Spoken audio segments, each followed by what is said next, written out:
Our souls have chosen to be here right now, and that you have things within you that you are here to create, that you have come here to be you. How would your life be different? So if you weren't, again, believing in this on the outside, and instead you were believing in this, how would life be different? What would you do differently? And that's what I want you to start to really feel into. If I trusted my soul more right now, what would I do? If I trusted I was being fully guided right now, what would I do? If I trusted I'd chosen this for myself right now, what would I do? I want you to really feel into that for me.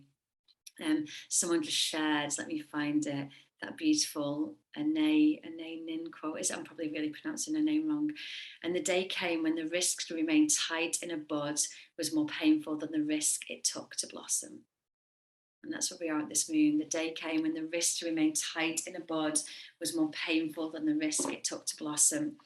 And the more of us that remain tight in a bud, the more we're going to create a world that is, and we want to create a world where everyone gets to blossom. We really do. So the more of us that take that risk and blossom, the more we will create a world where everyone gets to blossom.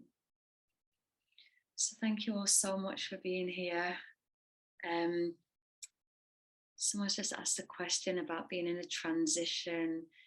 I don't know what it is that I want and what direction to go in. How can I discover what my brick is? Let me just answer this question and then I'm going to let you all go, because it's a question that actually got asked to me at Carfest at the weekend. The first thing that we need to do is get to know ourselves. And so it's very difficult to know what you want if you don't know who you are. So if you've spent your whole life avoiding yourself, abandoning yourself, suppressing yourself, denying yourself, giving to everybody else out there and not to you, believing everybody else's opinions and etc. and not you, living in alignment with everyone else's expectations and not you, it's very difficult then when you don't have a level of trust in yourself to go, well, what's my purpose? Because you're going to be like, well, I don't know. I don't even know I don't even know who I am. I don't even know what's going on anymore. So if you are particularly feeling that at the moment, one of the first things to do is to really get to know you. And the first stage to that is to start to show up for yourself. So if I said to most of you left on this call now, even if you're really, really busy tomorrow, if you had a full day tomorrow and I said to you, oh, can you just give me 10 minutes tomorrow and help me? You'd be like, oh, yeah, go on then, sure, of course I'll help you, of course I will. We don't give that to ourselves. So and I use this analogy a lot, but if I'd have said to all of you, like, I'm going to be at the Soul Space at 7 o'clock tonight, and then at 7 o'clock, I'd have said, oh, I was too tired, I couldn't come. I'm really sorry, I'll come at 9. And then 9 o'clock came and I went, yeah, I was too hungry, so I couldn't be bothered and I didn't come. I'll come at 10. And then 10 o'clock came and I was like, oh, I was a bit too busy to come, so I didn't bother. All of you would go, do you know what? I don't trust you. I don't believe you. You're not going to show up. So I'm just not going to listen to you anymore. And we do that same thing to ourselves all the time. When we don't even give ourselves 10 minutes a day to just put our hands over our heart and go, I'm here, I'm listening. Because then the first emotion comes up and we go, oh, God, no, I don't want to listen to that. Or we believe other people's opinions over our own, or we believe other people's versions of life over our own. And every time we don't show up for ourselves, or abandon ourselves, or ignore ourselves, or deny ourselves what we're feeling, we turn away from ourselves and we stop trusting in ourselves. So it's very hard then when we don't trust ourselves to go, hey, what's my purpose? What should I do? Because you're like, well, I don't trust you, so I don't know what you should do. So stage one is to start showing up for you. And exactly what we did in the practice tonight, start really small. I'm here, I'm listening. What do you need right now? I need to cry. Beautiful. We don't need to sit there and go, what do you need to cry for? What are you crying about? Or what you've even said about when nothing's even happened to me? Just let that happen. I really just need a little bit of rest today. Okay, beautiful. Let me give you that. I really just need to process these emotions, and I need you to sit here with me while I feel these. Imagine if every time you went to a friend with a hard emotion, you went, oh God, no, I don't want to deal with that. I'm out of here.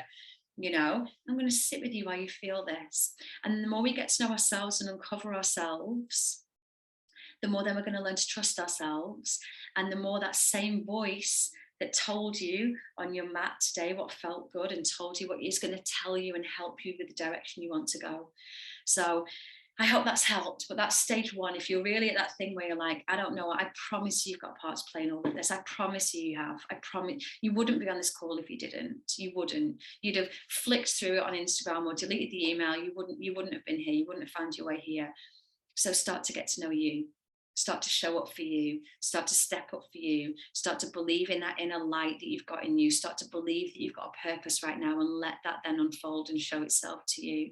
Because we are at a really big transition point in the world right now. I feel it. I'm sure all of you can feel it. You know, we are literally in a real transition point, and we do have a way bigger part to play in all of this than we've ever been made to believe that we have. You know, so I hope that's helped. I'm going to let you all get into your evening. I've only kept you 8 minutes late. Thank you all for bearing with me. And like I say, thank you all for showing up. I really don't take it lightly that you allow me to guide you through all of these crazy, intense, wild times that we're living through. And I just really do hope that in some way I help us to get through it and evolve through it and transform through it. So make the big changes, do the things you want to do, listen to what wants to awaken within you, and most of all, stay connected to your heart and that bigger vision that you've got.